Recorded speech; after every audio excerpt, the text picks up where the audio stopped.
Hey everyone. Haven't done one of these in a while, and I've had a number of people ask, and a number of things happen, so here I am, update video. Uh, okay, start with the easy stuff. My knee, pretty much better. It's supporting me. I've got my brace fixed after numerous problems, after having bolts and rivets and screws breaking and coming out. Knock on wood, we've got that fixed. They were using aluminum rivets. We changed to metal, and it seems to be supporting my fat ass. um, fat. I I put on 20 pounds since this knee injury, and I mean I still don't weigh my. I think I'm up to 165, but that's a lot for me. So I can't wait to really be back to exercising and work this off because I hate it. Um, the Speaking of working it off, the longest walk I've taken so far. I walked around Vegas in December when I was out there, but that was all flat and easy and slow. Jane came out from Phoenix and we stayed in downtown Oceanside a couple weeks ago and right at the base of the pier. So we walked all the way out to the end of the pier and ate at the Brine Box out there. And then a week later, we watched it burn down live. It was so weird that we had just eaten there. I was watching the feed um, on the internet from the helicopter that was circling around and filming things. And as it circled around, I could see the benches where we sat literally 6 days before. And the wall behind that Jane was leaning back against while we were eating was just burning like crazy. And then two more circles around as the helicopter slowly circled around, and I got a little gap in the smoke, and I could see the benches where we sat just ablaze. I mean, not just like a little smoke, but just like bonfire. I was very weird to see a place that we had just been to burn down when that pier burned down. So anyway, oh my God, my legs hurt so bad because that's pier is long, and we had walked around, down by the beach a little bit and stuff. And the next day, Jane asked me, she goes, "Oh, how are your legs feeling?" as we're getting out of bed, and I'm like, "Oh, they're fine," And then I stood up. I was like, "Whoa!" I had to throw myself back onto the bed because, oh God, well, I mean, it was just a gym workout kind of hurt. It's not like my knee is hurting from the injury. It was just that's the most I've worked out in a long time. Which, for those of you who knew me and walking before, that distance wouldn't have bothered me one little bit in the past. So I'm still at a point of regaining stamina and strength. But I'm up and I'm walking around, and I can walk around the house without my crutches. And, I don't feel like I'm going to fall over every third step. So I try to get out every day. And some days I just walk, do a zillion laps around our backyard. Excuse me. And other days I walk around the cul-de-sac and down the street and stuff. So I'm just getting used to doing hills and trying to extend my walk another house every time, down to the corner, and then down to the corner and around a house, and down to the corner around 3 houses, and that kind of thing. So it's slowly getting better. It's just like any other workout. It doesn't get to where you want to be overnight as much as you want it to. So I'm going a little crazy there, but it's getting there. So that's good. That's very good. They discharged me from physical therapy, which is a bummer because it was good to have them coming in a couple times a week and giving me ideas and making sure I got out the door and pushing me.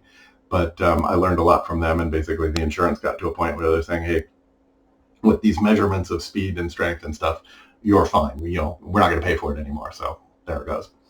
So the leg is good, or getting there. I'm getting better. As I get better, Mom gets worse. She got lost today on a walk. Neighbor brought her home and then talked to another one of our neighbors. And apparently, I know Mom has been lost. This is probably, I think, the third time someone in our community has brought her home. But apparently she's been walking on the fire path behind the houses, like outside the back fence, in the backyards of the houses above me on the hill and the houses below me.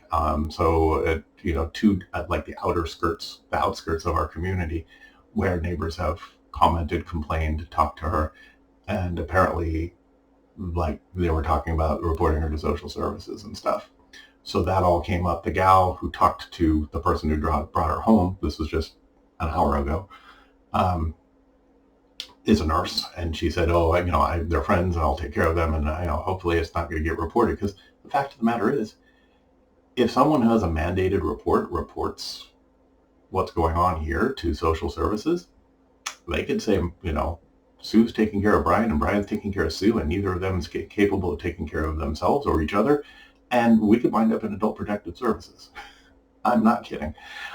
So I guess, I've talked to a few people who've also said, I do have a get out of jail free card in that, and just say, I recognize the error of my ways. I will, I have the financial means to hire people and bring in roommates, and I will do all that soon, and they'll just keep checking on us. But obviously I don't want that to happen.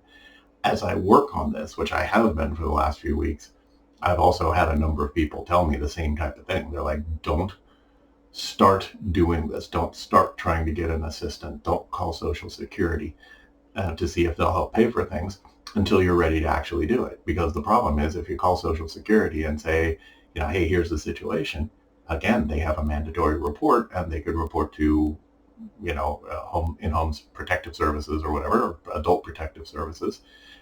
And suddenly there's social workers out who could literally yank us out of here that day. So this is what's going on. Mom's in denial about all of it, although today she reacted very well to our neighbor coming over after she got dropped off from a walk, and the neighbor suggested air tags and a bracelet and stuff, and she was actually very open to those things, which she hasn't been in the past. So it was either just the fact that it came from an outside party, or she's heard it enough times that I'm going to start moving on those things and getting her ID tags. And she refuses to take her cell phone anywhere, but I'm going to staple it to her forehead or something. I don't know. Air tags embedded in her shoes. I don't know what it is, but it's going to be that kind of thing. She's pretty significant. I'm pretty consistently forgetting who I am lately. She's asked me my name a couple of times recently. Today she said, I'm going to go for a walk and see if I can find Brian. And I said, who do you think I am? And she just stared at me. And then, literally 20 seconds later, she's like, okay, wait, you're Brian. Okay. Oh, yeah. So it's getting worse, and it's accelerating. And she's still nice and fun and funny, but that ain't enough. So there's going to be big changes going on here, and I don't know what they're going to look like yet, but I'm working on it. That's like it. And everyone keeps asking me if I'm okay. I'm okay. I'm kind of still focusing on earning money, because it's going to take a boatload of money to take care of this stuff. And so, I work, and I'm doing the insurance stuff, and I'm working on my investments, and I'm working on crypto, and I'm not working crypto like playing the lottery, like, I hope I win and make a bunch of money so I can pay for this, but I'm being intelligent with it, and that's really gone well, and the investments have gone well, and they all need to in order for me to be able to pay for what is certainly coming. So it's, what's the word? As bad as it sounds, my life right now revolves around making money, because that's what it's going to take to get through this. So it is a little overwhelming. That's where I am. I hope you guys are doing well. Please feel free. I can get out now. So if you're in the neighborhood, if you're in the area, take me somewhere. And I really say that I really am trying to get out as much as possible, because I had 2 years of COVID, and then I was grounded for a year. I had a normal year, and then blew out my knee and had a year where I didn't go and do anything with anyone. So I am going a little crazy. Anyway, I hope you're doing well, and please keep in touch. Let me know if you have any questions, comments, concerns I get, thoughts, because I'm learning a lot from people who've gone through similar things with their parents. So any input is welcome. Take care.